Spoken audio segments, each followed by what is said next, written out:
All right. Hi, everyone. Welcome back. What we're going to do now is just go over a couple questions that JP has curated from the first batch of content. We'll spend a little bit of time going over that now and then dive into the second section. Sounds great. Thanks, Kyle. We have plenty of questions. There's no shortage of them. So we'll try to get to as many as we can in the short time that we have right now. But one question that I had, you mentioned a product very quickly, sort of in passing, and it's a product that I use and I know is very valuable. And I wondered if you could quickly just kind of comment on Census Reporter.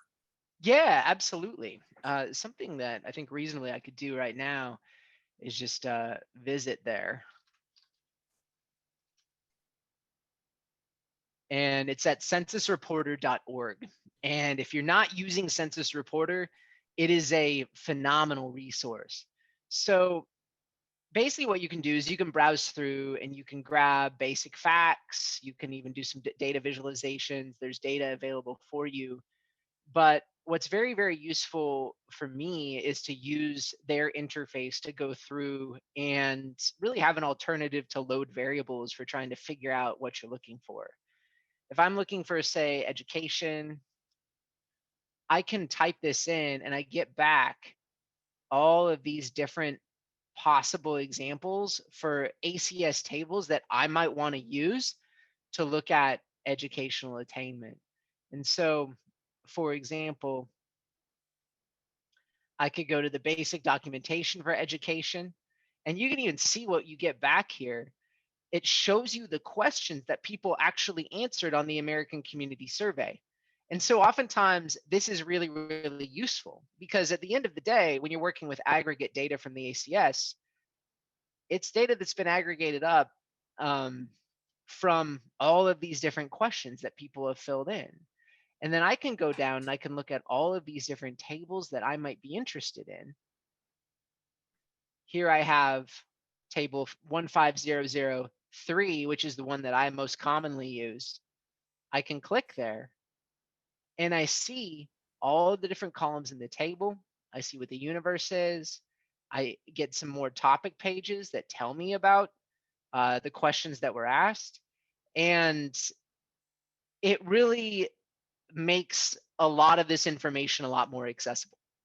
So I tend to recommend a fairly multifaceted approach to working with and figuring out what you want to look at with respect to census data. You can go in, I've tried to create tools that are usable and helpful for finding data, but it's not the only resource that you should be using. And so Census Reporter is pretty fantastic, I think, for the reasons that I've shown in a lot more. Absolutely. I like it for the same reasons. So we have another question about the API key that's in Rstudio Cloud. Yeah. So we have a question asking, can I use the API key that exists in Rstudio Cloud Workspace in my own Rstudio running on my desktop computer? You can use it for today. I wouldn't recommend using it longer term. I would get your own. Now, it's not like this API key is tied to, say, an account that anyone is paying for.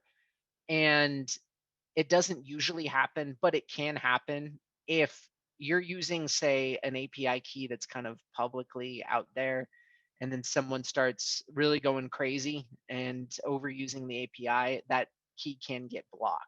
And so then you don't necessarily have control over the key that you're using. So get your own key, store it using install equals true if you're on your own computer. And that's what I would recommend. So I would Great. recommend everyone in attendance get your own API key. You can use this key for today just so that we can get up and running, but I would get your own. Great. Now we have a few questions about the Rstudio environment, Rstudio Cloud environment.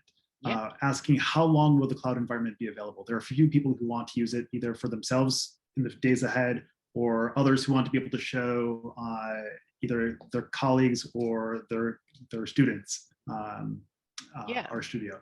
Absolutely. So this is what I would recommend. Rstudio gives you 15 hours, or I believe it's 15 hours of usage time for free per month. So if you want to use Rstudio Cloud for free, 15 hours, and you're using it as an actual sort of cloud computing environment, that gets eaten up pretty quickly.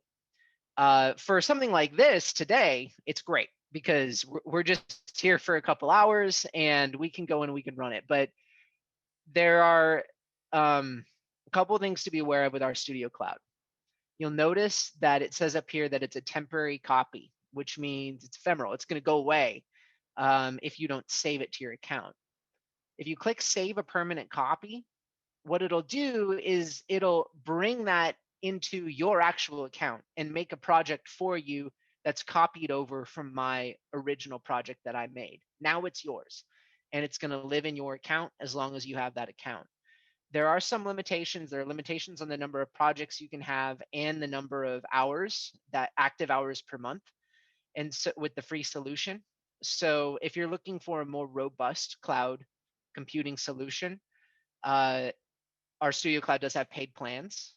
For example, another issue is you only get 1 GB of RAM with the free account, which for serious data analytic work is not going to be enough, most likely. So we, even with this script, we kind of push it all the way up to the max just with this script. So this is a great way to get started. It's not going to go away if you save it to your own account, so that's great. But make sure that you do that. And if you need more horsepower, so to speak, consider getting one of the paid plans. If you are an educator, they do, I believe, work with teachers quite a lot and give discounts. So I would strongly recommend taking a look at that. Here's I think, a fairly quick question. Does the 1 year default to the most recent, the 1 year, I think, get ACS default to the most recent year? It always does, not when I update it. So basically what I try to do is I try to keep the package as updated as possible. And what that means is that I will go in every time that there's a new data set released, specifically a new 5-year data set released, and then I will release a new version of the package that defaults to that data set.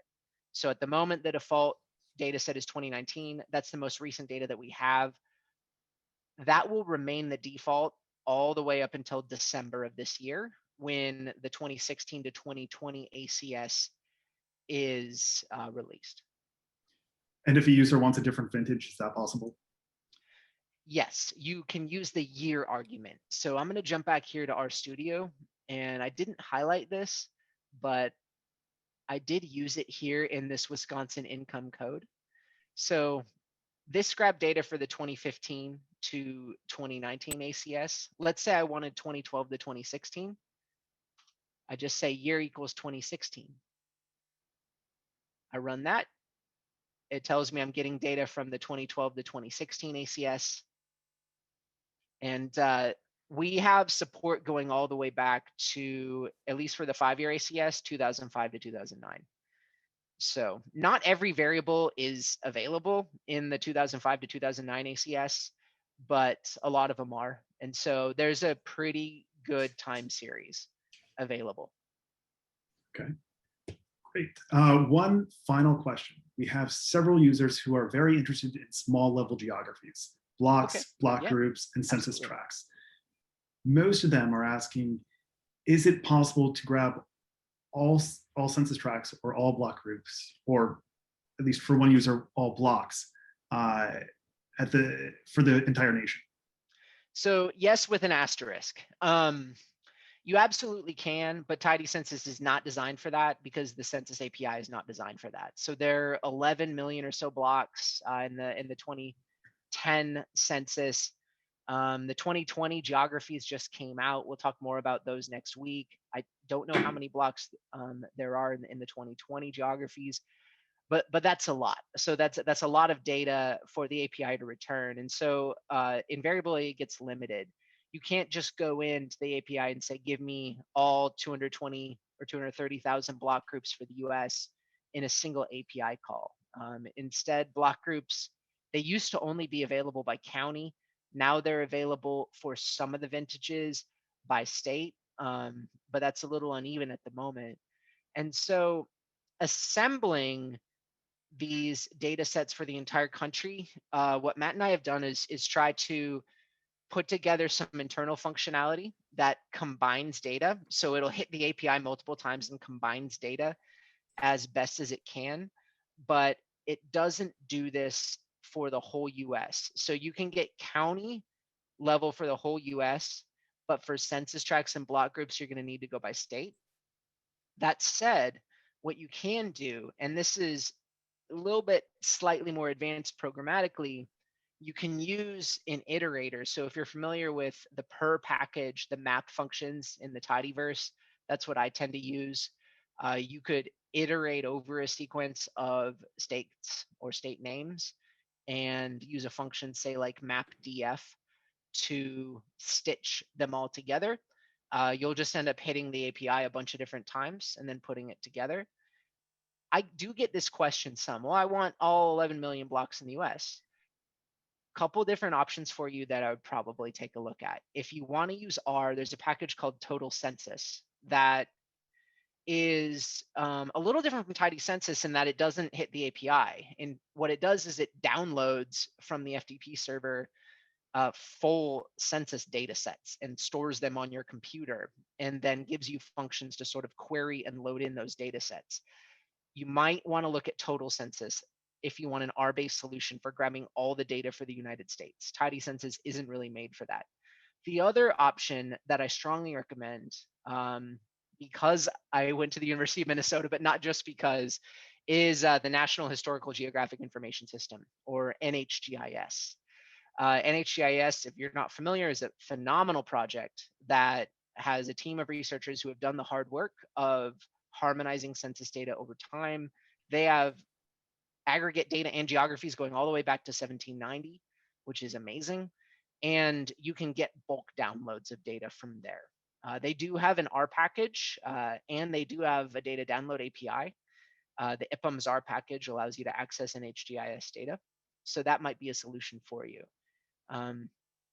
You can do it in Tidycensus, but you are hoping that if you're hitting the API a couple hundred times, that you don't have an internet hiccup.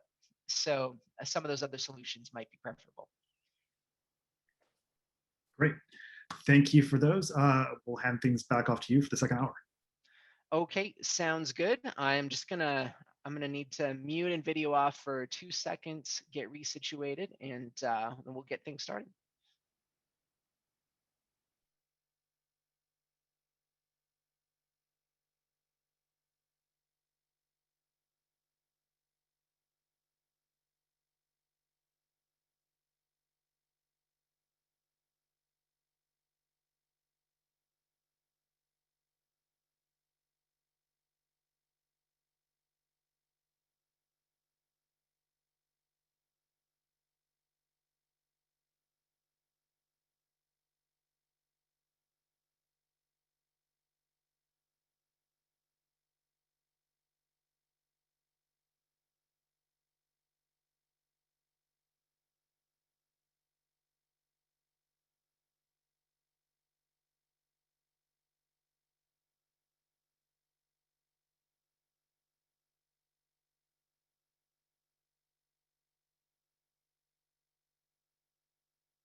All right, so let's delve now into hour 2. So thanks, JP, for those questions.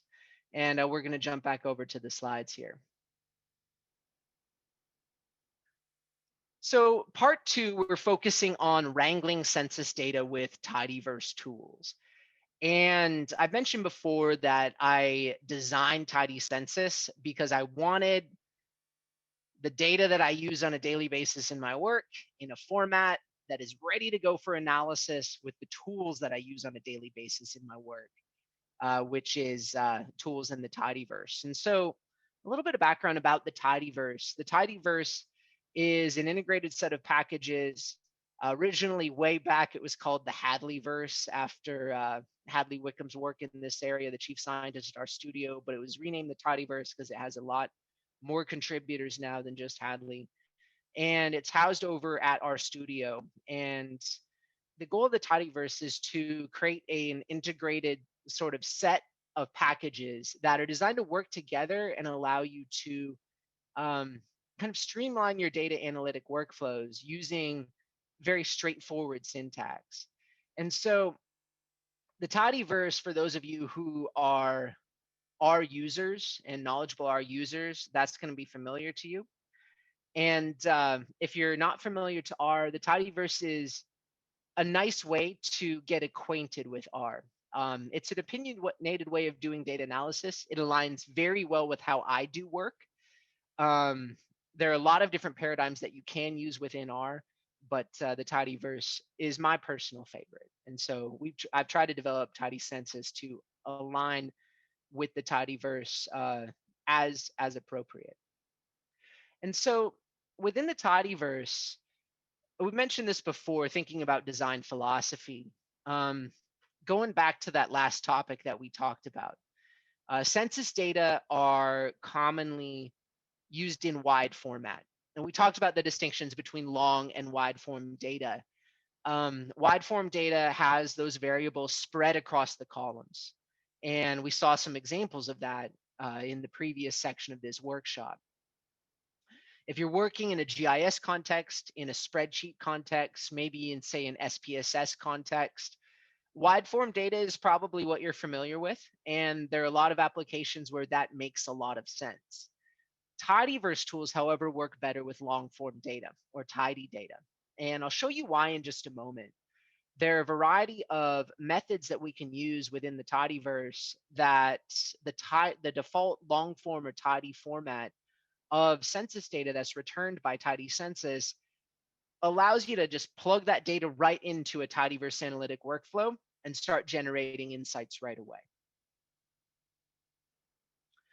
So the first set of examples that we're going to look at involve data exploration.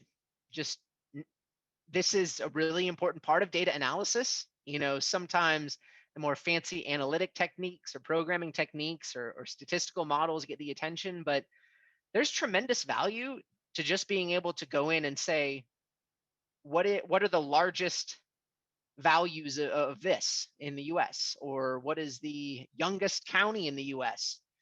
Just being able to know how to do that is extraordinarily valuable. And we can do this in a fairly straightforward way with Tidyverse tools. So we're going to take a look at a variety of Tidyverse functions, generally speaking, coming from the dplyr package.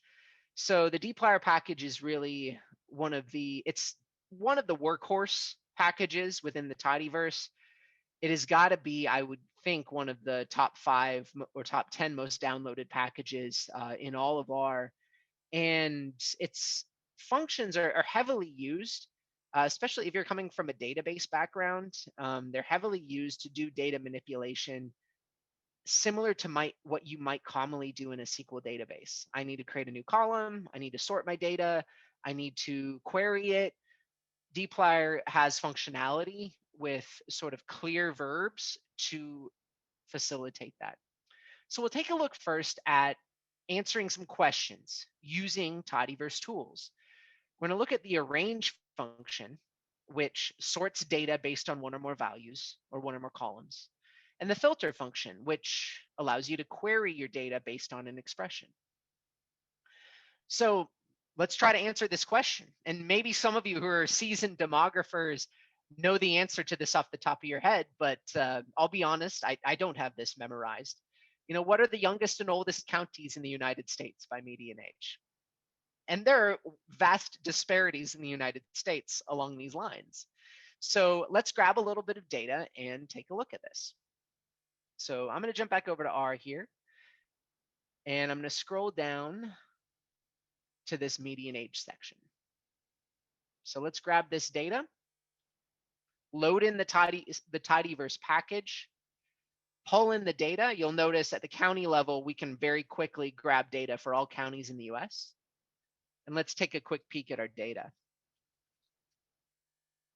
So this data set has not been sorted in any capacity. It's just coming in as it comes in by default from the API, which is in order of GeoID, and which effectively is alphabetical order by county and state. And so we see here median age. You've got counties in Alabama, which tend to have median ages, late 30s, early 40s. But there are wide variations in this particular variable and those values across the US. And so let's get started exploring this a little bit. The first thing that we're going to do is sort our data in ascending order. That'll allow us to see what are the youngest counties by median age in the entire United States. So we use the arrange function here. The first argument is going to be our data set, and the second argument is going to be the column name that we're going to look at. We don't have too much time to get into how the tidyverse handles something called non-standard evaluation, which basically allows you to put variable names in as that are unquoted to save you some keystrokes. But if you're interested in the design philosophy of the tidyverse in that capacity, I would strongly recommend reading up on it. So if I run this code here, arrange my median age data set in order of estimate, let's run it.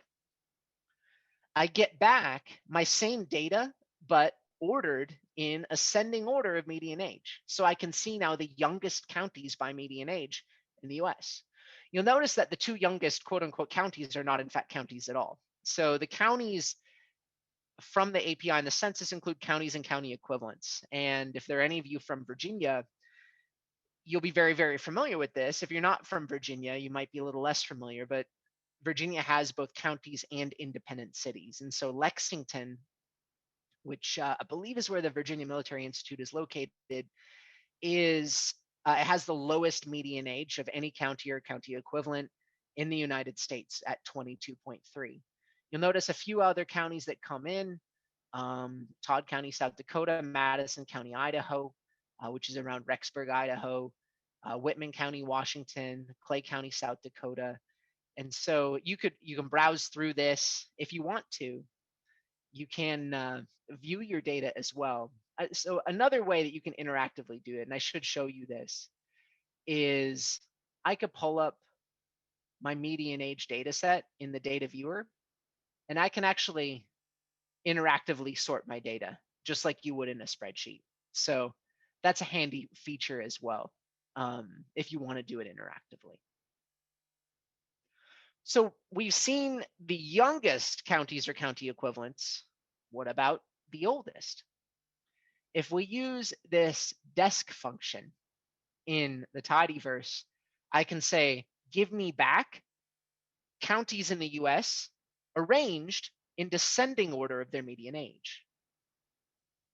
So let's run that through and let's take a look at the oldest counties in the US. Sumter County, Florida is by far the oldest county in the entire United States, about 6.5 years older in terms of median age than the second oldest county in the US. And for those of you who know Florida, it's of course a very popular retirement destination, but Sumter County is home to a community called the Villages, which is one of the fastest growing communities in the entire country. And much of it is a planned community for seniors. And it's sort of a fascinating demographic example in this capacity, but it gives Sumter County a median age of over 67 from the most recent ACS estimates. You can see a few other counties, largely rural counties across the US, couple in Virginia, got one in Michigan. Those Michigan counties are up in the Upper Peninsula. So we have some older populations up there, but you can see how with these tidyverse functions, you can, in a relatively straightforward way, start to explore your data a little bit. The second piece that you might be interested in is taking a look at grabbing subsets of information based on values that might be in, in various columns. And so we've looked at arranging our data, but what if we want to know, well, what are the oldest counties in the US, or how many counties in the US have a median age greater than or equal to 50? The filter function allows us to subset or query our data based on an expression. And so in this particular example, I'm creating a new object called above 50. That is the result of filtering my median age data set only for rows where the estimate column is greater than or equal to 50. If I jump back to R and I run that code through, I see that I get a data set of 216 counties. So there are 216 counties in the United States that have a median age of 50 or greater. If I want to, I can open up my interactive viewer and I can browse through that a little bit. And you can then go through and find your state. So I'm located here in Texas. I might scroll down a little bit and find all of those counties in Texas that have a median age above 50.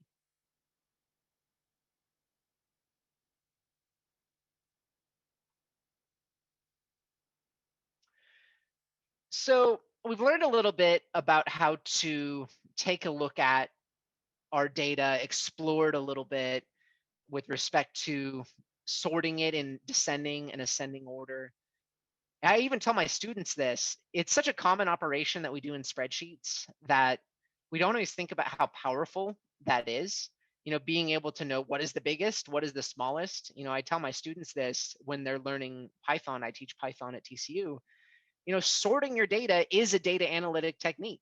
That's something where you're generating new information that, might not be common knowledge to people.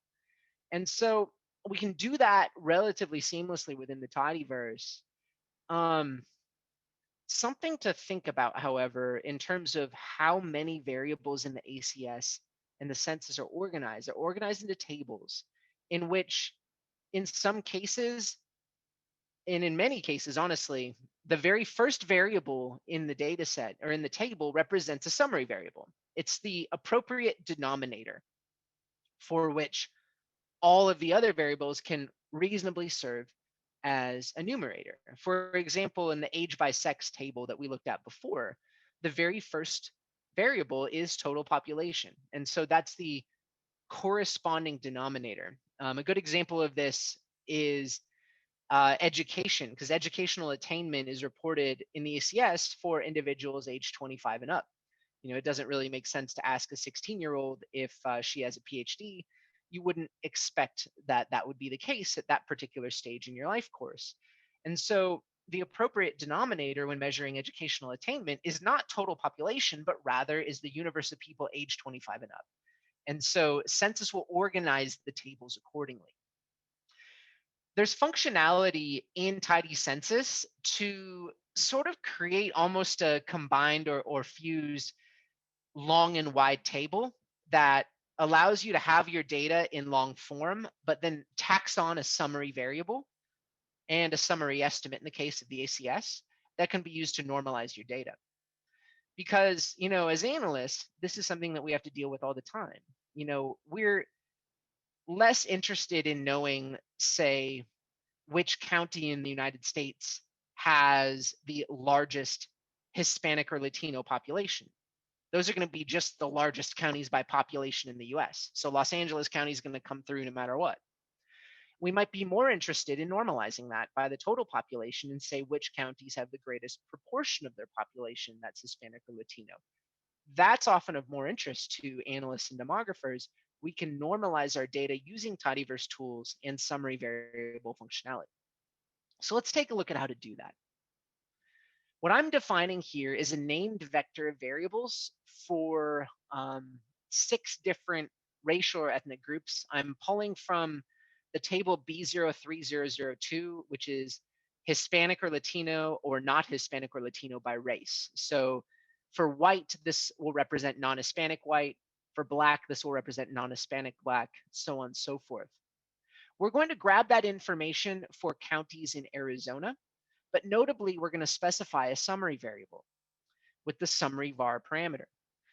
The summary variable is the total population for whom race and ethnicity is determined. And so that allows us to look at percentages or proportions. So let's pull that data in and take a look at it.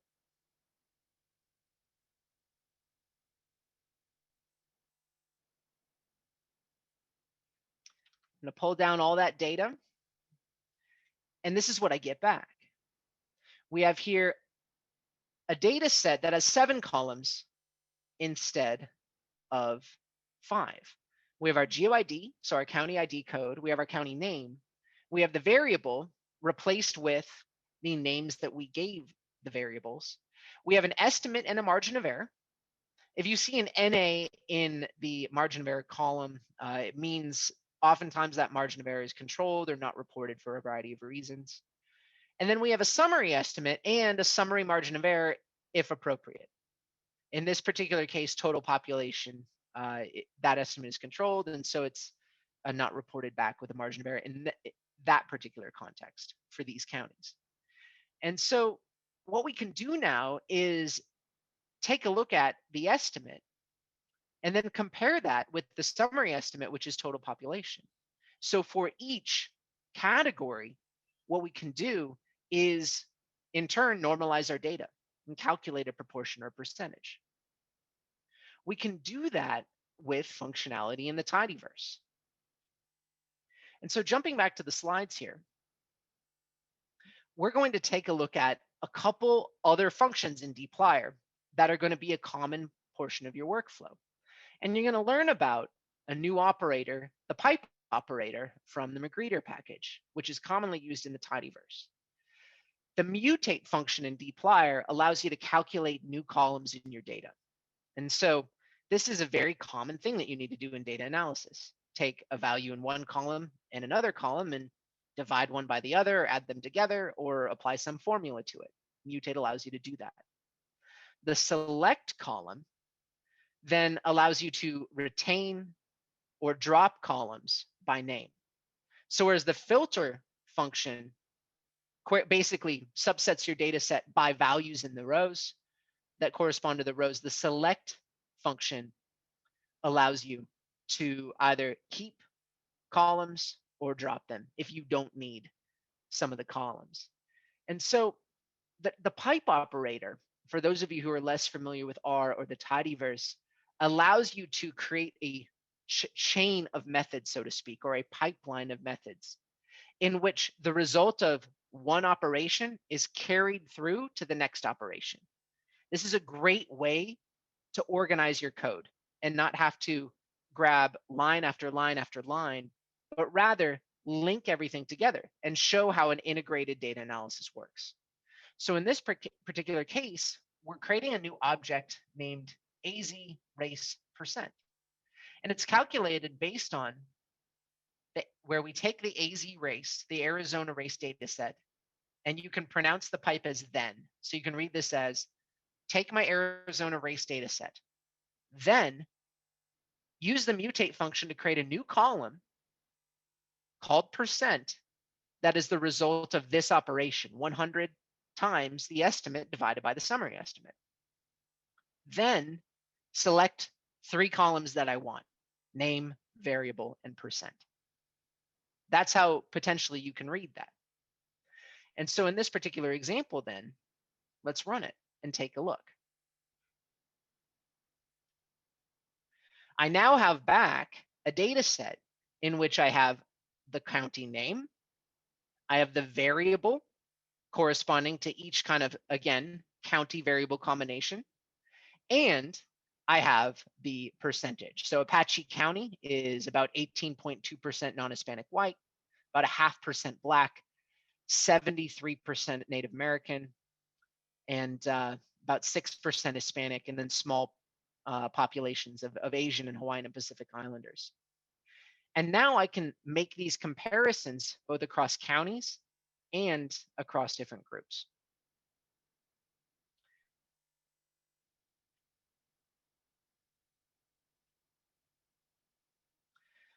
The next data analytic workflow within the tidyverse that I might argue is the most powerful functionality available in the tidyverse is group-wise census data analysis. And I'll tell my students this all the time.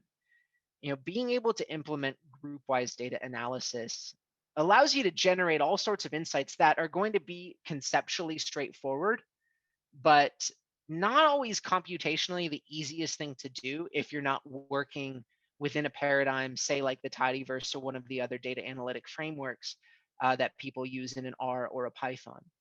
And being able to say, okay, for every salient group in my data set, give me back information about it.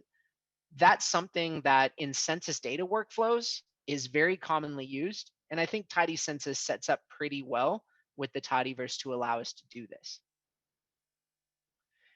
Your workhorse functions here to implement the split, apply, combine method of data or method or model of data analysis are going to be group by and summarize. The split, apply, combine model of data analysis or method of data analysis, it's going to be familiar to some of you, but for some it might be less familiar, but it's conceptually fairly straightforward. You take a data set and you identify some sort of characteristic of your data in which you can split the data set. For example, I might say, okay, I have a bunch of information for Apache County, I have a bunch of information for Maricopa County. Let's split my data set by county. I then apply a function to each of those counties. You might say, okay, we're going to look at this. What is the largest group by county? And then once I have that information, I combine it back into a final data set that allows me to cleanly make comparisons across counties. So let's take a look at how this works. Let's ask this question. What is the largest group by county? A group by and a filter can be used to do this in a fairly straightforward way. We read this code as, give me back a new data set called largest group. That's derived from my Arizona race percent data set. Take my Arizona race percent data set, then group it by the name column, which is going to be our county, then filter that data set where the percent column is equal to the maximum value in the percent column for that county. Stitch that data back together, and let's see what we get back. So going back to R here, let's try running this. I get back that result very, very quickly. And so for the 15 counties in Arizona, I can now see what the largest group is by county and what the percentage is. And so this is an interesting way of kind of analyzing and looking at our data. So Apache County, the largest group, we saw this before, is Native American with a percentage of 73%. Maricopa County, the largest county in Arizona by population, non-Hispanic white is the largest group with a population of 55%. So a smaller proportion. And you can see this here. Santa Cruz County, for example, the largest group is Hispanic. Over 80% of its population is Hispanic. Yavapai County as well, largest group is white, over 80%. These counties are less diverse. Some other counties like Navajo County or Greenlee County, the largest group constitutes a plurality, but not a majority of the population. And so these counties, we get the hint that they're a little bit more diverse. And so we've used these tidyverse methods on our census data to be able to start to answer some of these questions and make comparisons across groups. We might also be interested in a workflow where we ask, well, okay, I'm trying to get a little bit of a sense of how racial and ethnic diversity varies across these different counties in Arizona. Maybe I take a look at what the median percentage is for counties in Arizona by group. And here I'm using a group by summarize workflow. I take my Arizona race percent data set, then I group it by the variable column in this case, which is going to be the racial or ethnic category. And then I summarize by taking and create a new column where the median percentage is calculated with the median function here. Let's try it out. I can run that through. And I get back some information.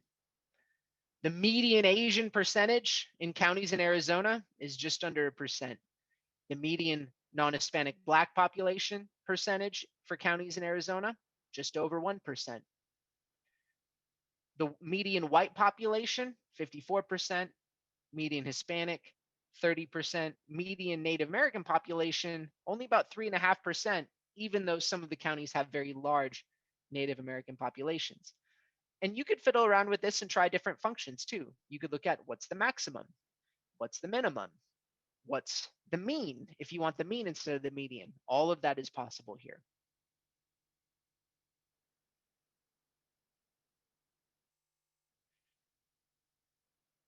Now, moving into kind of the last component of this hour of our work on sort of data wrangling in the tidyverse is working with margins of error in Tidycensus. We haven't talked a lot about margins of error yet, but they're really critical to acknowledge and pay attention to when we're thinking about working with American Community Survey data. So we've looked at this already, and we've mostly been looking at ACS data in our examples to this point. If you're working with decennial census information, you won't have that margin of error. But if you're working with ACS data, which you commonly will be because it's more up to date and it has more variables that you can draw from, you're going to need to acknowledge and deal with the margin of error. And as mentioned before, the ACS is a survey. It is not a complete enumeration of the US population. It's a survey from which characteristics of the population are inferred. And in turn, like any survey, those estimates are going to be subject to a margin of error. I mentioned this at the beginning of our workshop today. By default, margins of error are returned at a 90% confidence level. And so roughly you can say we're 90% sure that the true value, whatever it is, falls within a range defined by the estimate plus or minus the margin of error. Within Tidycensus, now I've sometimes had some requests from users who say, I don't want the margin of error. Why do I have to get it back every time? And this is a design decision that I made at the outset. If you're using ACS data, you need to at least know what that margin of error is. As an analyst, at the end of the day, we're all responsible for the analytic decisions that we make. But these are not true counts. That's not what they are. They are estimates from a survey that are characterized by a margin of error around that estimate. And so Tidycensus always gives back the margin of error. Wide form, long form, doesn't matter. And so margins of error by default, as we've seen in long form or tidy data, are in the MOE column, or in wide form data, an M suffix is appended to the margins of error. There is an argument that you can use in GateACS, MOE_level, MOE_level, that controls the confidence level of the MOE. So if you want it to be a little bit stricter, you can change it from 90 to 95 or 99. So let's take a look at why this matters. I'm going to grab here some data on population over age 65 by sex for census tracts in the Salt Lake City area, so Salt Lake County, Utah. We're grabbing from the 5-year ACS, the most recent 5-year ACS. And you'll notice I'm doing a little bit more advanced code here where I'm using the paste zero function to construct a vector of variables that I'm passing to the variables argument here. Let's take a quick look at this. Population over age 65 by sex, by census tract in Salt Lake City. What do the margins of error look like? I've just grabbed a sample census tract to take a look at here. We run this through. And let's take a peek at it. Look at what we get back. And this is default information at the tract level. And the tract level is not even the smallest geography we get in the ACS. We can go down to the block group, which is smaller. For many estimates that you will see, especially as you start to get granular, the margin of error exceeds the estimate. So basically, you're looking at information like here, and this is basically men age 65 and 66. The estimate is 12 in the census tract plus or minus 13. And even conceptually, you have to think about this a little bit. It's very possible that there aren't any men in that age bracket that live in that census tract. There might not be any there, but there might be, all the way up to 25, and we're only 90% sure that it's within that range. So uncertainty is very much baked in here, and that's important as analysts for all of us to be thinking about when we're working with this information. And you might start thinking, well, I've been using ACS data for a while. I mean, I knew the margin of error was a thing. Does this mean that I can't use this information? Does this mean that, these estimates are invalid? That's not what it means. It means that we all need to understand that these are estimates characterized by uncertainty. And the Census Bureau does not recommend that we treat these estimates as counts. When you see the number 36, it's not meant to say there are 36 people here. I'm a service provider. We need to prepare 36 packets to deliver there. That's not what it means. It's meant as an estimate that allows for comparison between places. So we think there are more people here in this particular age bracket, because there are 36, than there are in this particular age bracket, which is B01001-044. It allows us to make those comparisons. And those comparisons are still really valuable, but it's important to interpret your data in a different way than you would in the decennial census, in which the values are meant to be counts of the population. One potential resolution, however, to this issue in the ACS is to use tidyverse tools and tools that we've written into Tidycensus to aggregate up your data and calculate new margins of error. And so I want to show you some examples of that. In Tidycensus, there are 4 margin of error functions that implement census recommended formulas for calculating derived margins of error. So you might say, if I'm adding estimates together, or if I'm dividing one estimate by another, what's the margin of error for that derived proportion or that derived sum? Well, we have functions that help you out with that. MOE sum calculates a margin of error for a derived sum, MOE product for a derived product, and then MOE ratio and MOE prop for proportion, depending on what your division looks like, calculates margins of error for a ratio or proportion respectively. And so the MOE prop function, just a basic illustration of how it works, we can run that through here in R. So if we look at the arguments for MOE prop, and if you're ever interested, if you're new to R, by the way, I probably should have mentioned this before, you can grab the help documentation for any function by typing in a question mark and then the name of the function that you want documentation for. So here I type in question mark MOE underscore prop, and now I get help documentation for it. So that MOE prop function takes as the first argument your numerator, the second argument your denominator, the third, the margin of error around the numerator, and the fourth, the margin of error around the denominator. So in this particular case, let's say I have an estimate of 25 with a margin of error of 5 around that estimate, and then a summary estimate, so my denominator, where the estimate is 100, with a margin of error of 3. So what's the derived margin of error?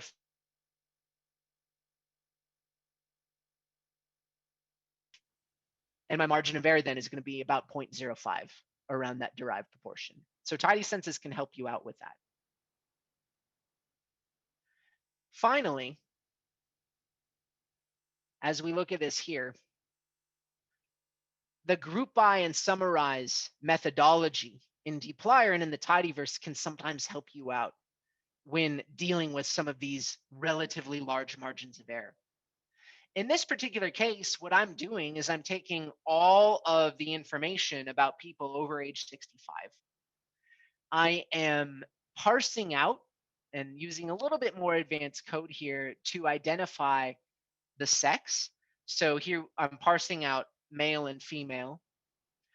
I'm grouping by the census tract and the sex, and I'm creating new estimates and margin of error columns for people over age 65 by census tract by sex in Salt Lake County, Utah. What I get back when I run that through, let's take a look at it,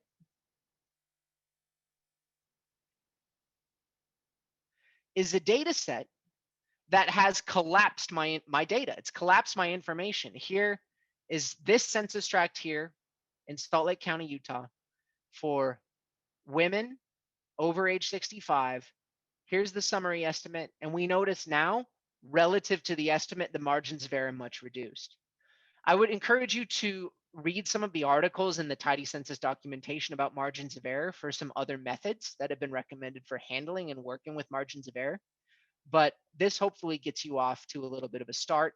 And I would encourage everybody, if you're working with ACS data, to give some thought to margin of error, what it means, and how it influences really how the estimates are meaningful that you're working with and analyzing. All right. That takes us to the end of part 2. So let's take another 10 or so minute break to ask some questions, work on some exercises, stretch your legs a little bit. Here are some exercises that you could play around with in the interim while we're taking a little break.